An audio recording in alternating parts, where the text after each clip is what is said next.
राधे मेरी मात है, पिता मेरे घनश्याम। इन दोनों के चरणों में मेरा कोटि कोटि प्रणाम, मेरा कोटि कोटि प्रणाम। अजगर करे न चाकरी, पंछी करे न काम। दास मलूका कह गए, सबके दाता राम, सबके दाता राम। वृंदावन शोभन नहीं, नंदगांव सोगांव। बंसी बट सो बट नहीं, कृष्ण नाम सो नाम, कृष्ण नाम सो नाम। प्रेम से बोलिए श्री कृष्ण कन्हैया लाल की जय, श्री राधे सरकार की जय।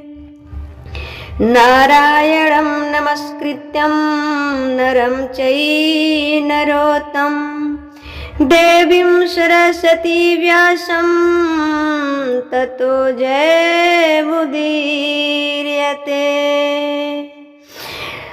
सभी भागवत प्रेमियों को प्यार भरा श्री राधे राधे, जय जय श्री कृष्णा। आप सभी की हर मनोकामना पूर्ण हो और आप सभी के जीवन खुशियों से भरा रहे, हंसते मुस्कुराते रहे। इन्हीं शुभकामनाओं के साथ मैं कथा में आगे बढ़ूंगी। जैसा कि आपने कल सुना भगवान के अवतारों का वर्णन, मैं फिर से सुना दे रही हूं कि भगवान के 23 अवतार हो चुके हैं। 24वां अवतार इस कलयुग में होगा।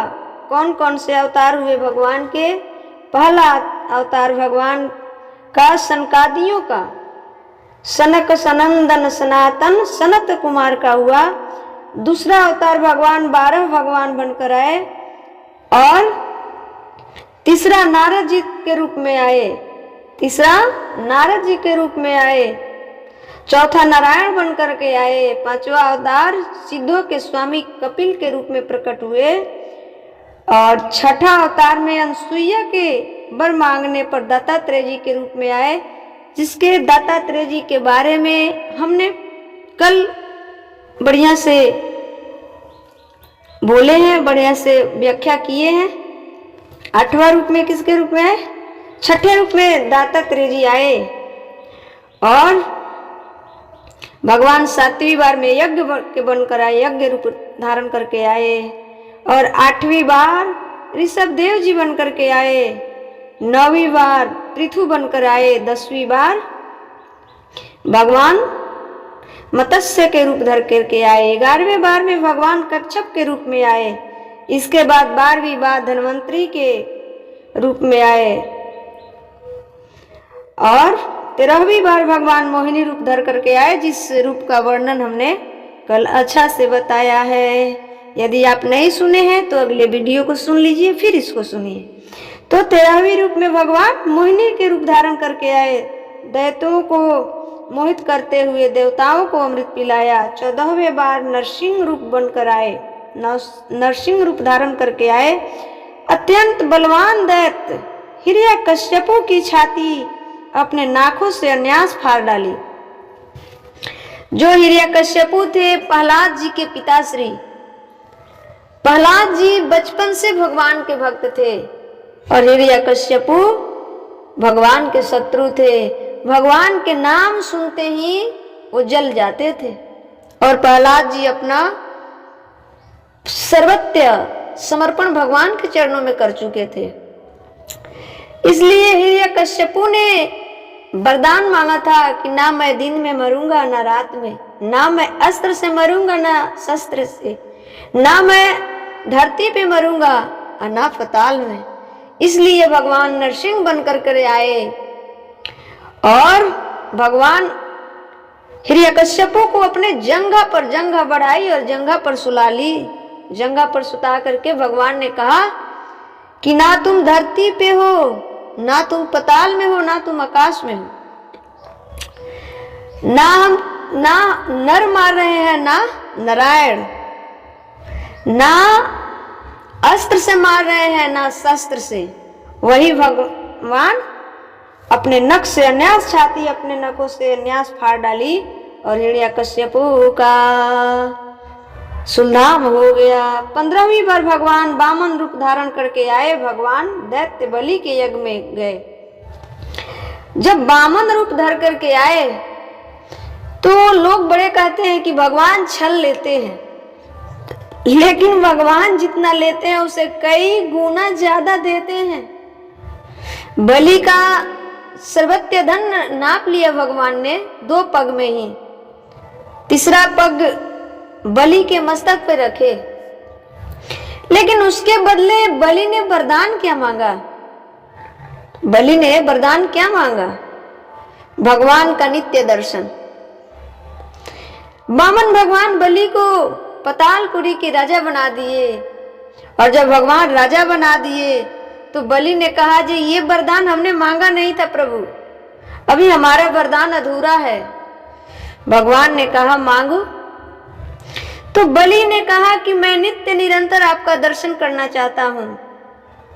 तो वही वामन भगवान पतालपुरी में दरवाजे पे खड़े रहते हैं, पहरे देते हैं। इससे भी कोई बड़ा संपत्ति और धनोशक्ति है क्या? जो बड़े बड़े तपस्वी साक्षात्कार दर्शन के लिए तरसते हैं और बलि दान के बल पर भगवान को अपने द्वार के पहरादार बना दिया। इसलिए दान की महिमा बहुत बड़ी है। तो 15वीं बार भगवान वामन का रूप धारण करके भगवान दैत्यराज बलि के यज्ञ में गए। और एक बात और, जो दान करता है, दानम दुर्गति नाशितम, उसका दुर्गति नहीं होता है। और जो दान करता है और करने वाले को जो रोकता है उनका तो दुर्गति निश्चित है। बलि के गुरुजी ने रोका तो भगवान ने उससे क्या किया? आंख फोड़वा डाला, आंख उनका खत्म हो गया। इसलिए कोई दान करता है तो उसमें बाधा मत कीजिए, रोकिए मत, नहीं तो भगवान उसका नेत्र खत्म कर देते हैं। 16वें बार भगवान परशुराम बनकर आए। उन्होंने देखा कि राजा लोग ब्राह्मणों के द्रोही हो गए हैं। तब क्रोधित होकर के उन्होंने पृथ्वी को 21 बार क्षत्रियों से शून्य कर दिया, क्षत्रिय विहीन कर दिए।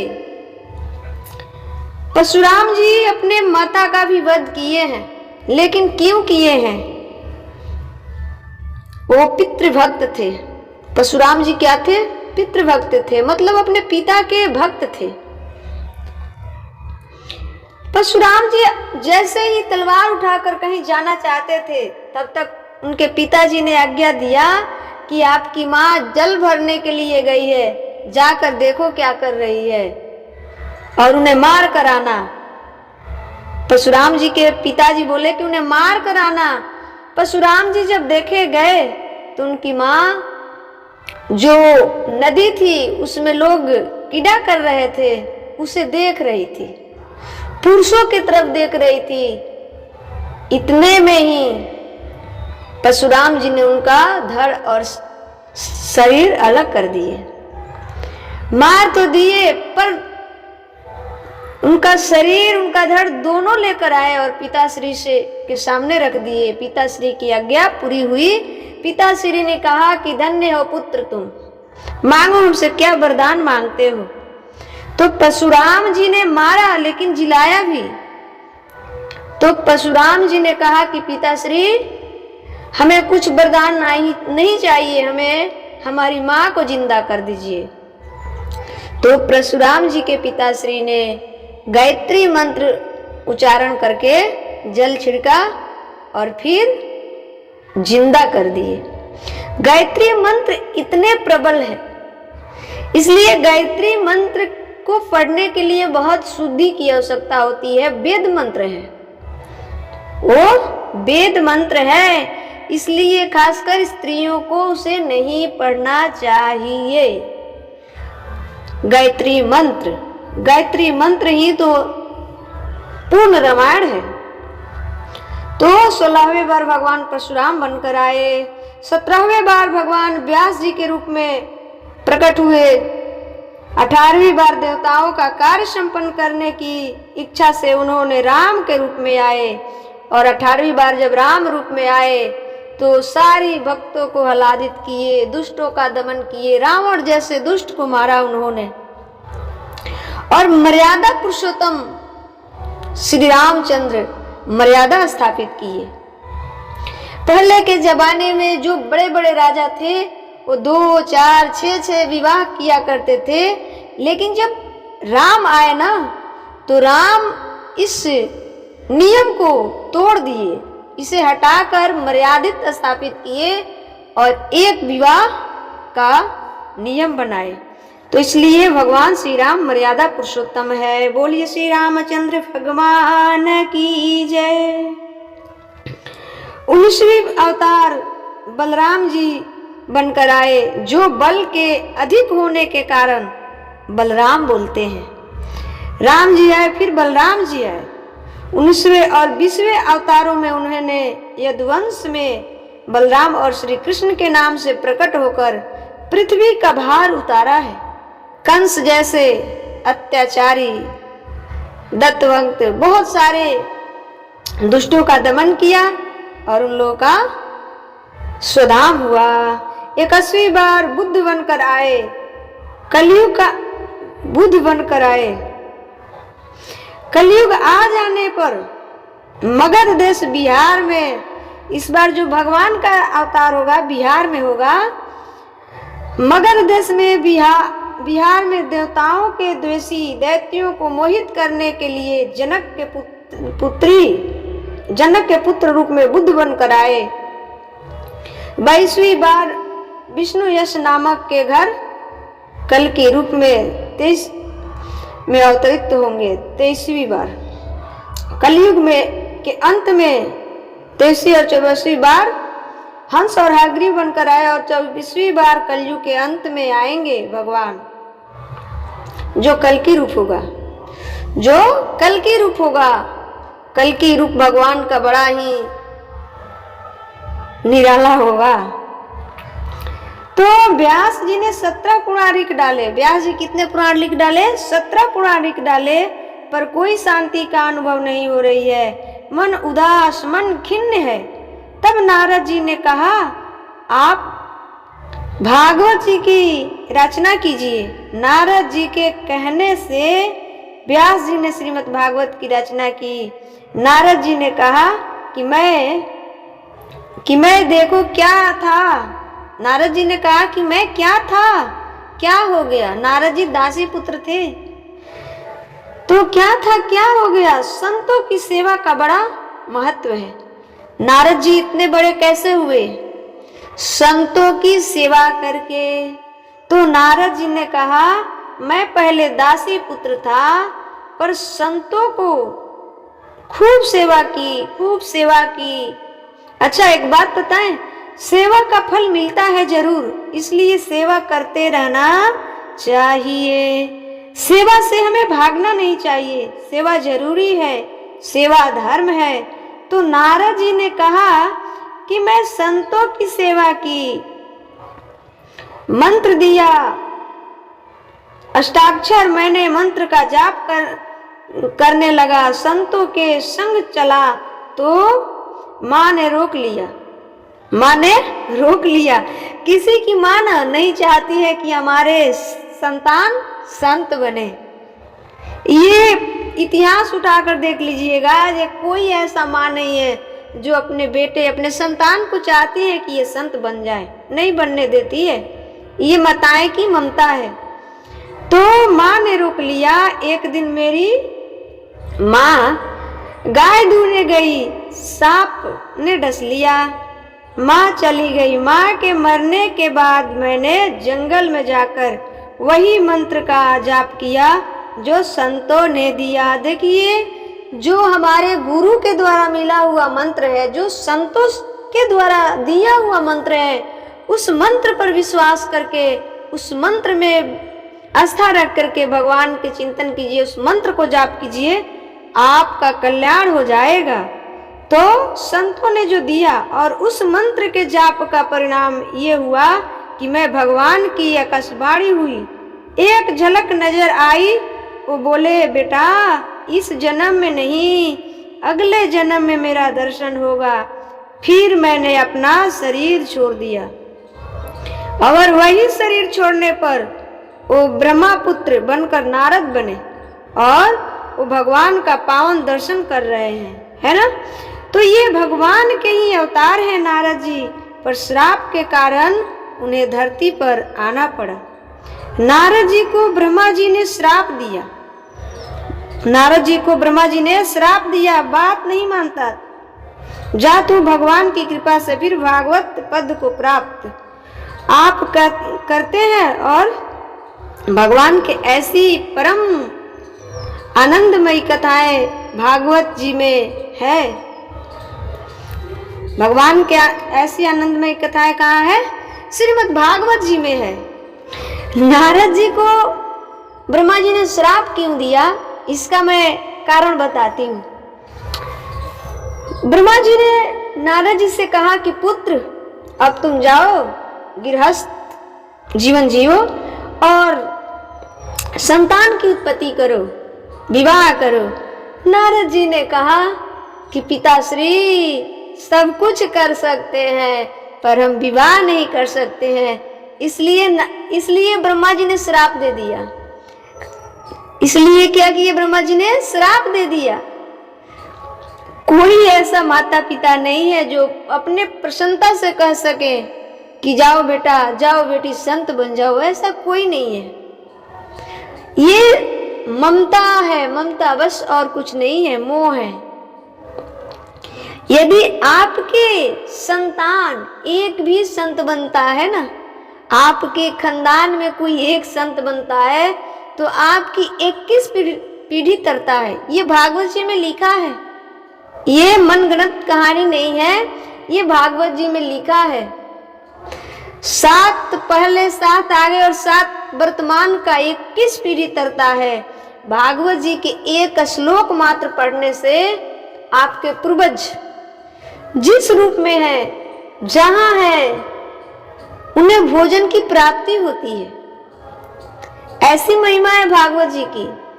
आज मैं ये प्रथम दिवस की कथा को समाप्त करूंगी, थोड़ा थोड़ा से ही आप सभी के पास भेज रही हूँ, सुना रही हूँ, ये समाप्त होगा। तो भगवान भागवत जी की महिमा अग्रम पार है। आप इसके आगे सुनते जाइएगा, जितने भी मन में डाउट होंगे ना, सारे डाउट मिट जाएंगे। ये भागवत जी ऐसी है, इसलिए कहते हैं कि भागवत सुना कीजिए, बिना सुने कल्याण नहीं होगा। इस कलिकाल में पार होने का, भवसागर से पार जाने का यही एक साधन है, यही एक उपाय है जिससे हम पार जा सकते हैं, दूसरा कोई उपाय है ही नहीं। तो भगवान भगवान है, और भगवान जब जाने लगे तो भागवत के रूप में प्रकट हो गए। इसलिए भागवत को सुनना चाहिए, और इसलिए भागवत से प्रेत जोनि से भी मुक्ति मिलती है, प्रेत जोनि से भी मुक्ति मिल जाती है। यहाँ बड़ा सुंदर प्रसंग है। तो आप सभी ने सुना, जो भागवत जी में 10 प्रश्न थे, मैंने सारे प्रश्नों को जितना हमें जितना बुद्धि है, जितना नॉलेज है, उस तरह से हमने बताया, और आगे जो प्रश्न आएगा हम बताते रहेंगे। आप लोग जुड़े रहें, यूं सुनते रहें और प्यार दुलार बनाए रहें। तो आज शायद समाप्त हो जाएंगी ये प्रथम दिवस की कथा। जो 7 दिन की कथा होती है ना भागवत की, तो मैं तो थोड़ा थोड़ा सा करके आप सभी को सुना रही हूँ, तो आज शायद समाप्त हो जाएगी। तो परम आनंदमयी कथाएं भागवत जी में है। इसके बाद महाभारत की चर्चा से व्यास जी अपने ग्रंथ को शुरू करते हैं।